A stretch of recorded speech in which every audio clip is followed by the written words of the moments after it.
नमो भगवते वासुदेवाय नमः। जय हो श्री हरि विष्णु की। स्वागत करती हूँ मैं आप सभी का मेरे यूट्यूब चैनल पर। आज मैं आपको बृहस्पतिवार व्रत की कथा सुनाऊंगी। तो चलिए सुनते हैं इस कथा को। तो चलिए जानते हैं इस व्रत की विधि। बृहस्पतिवार व्रत की विधि। इस दिन बृहस्पतिश्वर महादेव जी की पूजा होती है। दिन में एक ही समय भोजन करें, पीले वस्त्र धारण करें, पीले पुष्पों को धारण करें।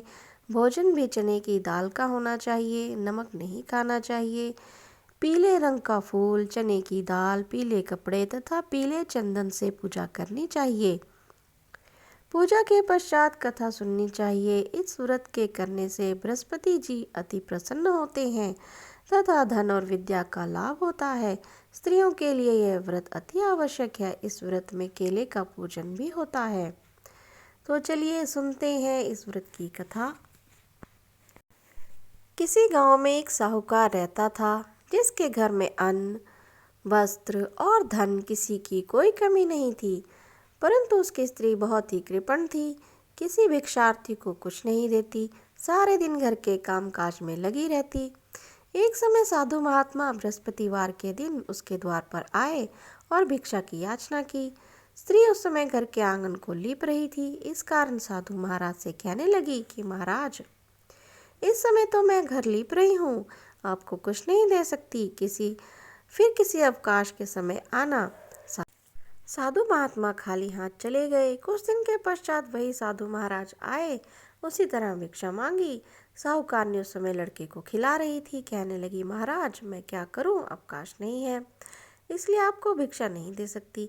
तीसरी बार महात्मा आए तो उसने उन्हें उसी तरह से टालना चाहा, परंतु महाराज जी कहने लगे कि यदि तुमको बिल्कुल ही अवकाश हो जाए तो मुझको भिक्षा दोगी।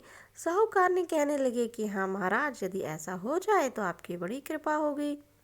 साधु महात्मा जी कहने लगे कि अच्छा, मैं एक उपाय बताता हूँ। तुम बृहस्पतिवार को दिन चढ़ने पर उठो और सारे घर में झाड़ू लगाकर कूड़ा एक कोने में जमा करके रख दो। घर में चौका इत्यादि मत लगाओ। फिर स्नान आदि करके घर वालों से कह दो उस दिन सब हजामत अवश्य बनवाएं। रसोई बनाकर चूल्हे के पीछे रखा करो, सामने कभी न रखो। सायंकाल को अंधेरा होने के बाद दीपक जलाया करो तथा बृहस्पतिवार को पीले वस्त्र मत धारण करो, ना पीले रंग की चीज़ों का भोजन करो। यदि ऐसा करोगे तो तुमको घर का कोई काम नहीं करना पड़ेगा। साहूकारनी ने ऐसा ही किया। बृहस्पतिवार को दिन चढ़े उठी, झाड़ू लगाकर कूड़े को घर में जमा कर दिया। पुरुषों ने हजामत बनवाई, भोजन बनवाकर चूल्हे के पीछे रखा। वह सब बृहस्पतिवारों को ऐसा ही करती रही। अब कुछ काल बाद उसके घर में खाने को दाना ना रहा।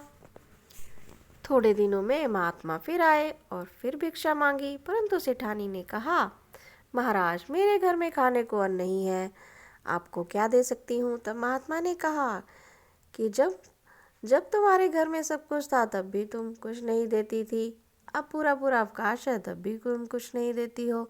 तुम क्या चाहती हो वह कहो। तब सेठानी ने हाथ जोड़कर प्रार्थना की कि हे महाराज, अब कोई ऐसा उपाय बताओ कि मेरे पहले जैसा धन धान्य हो जाए।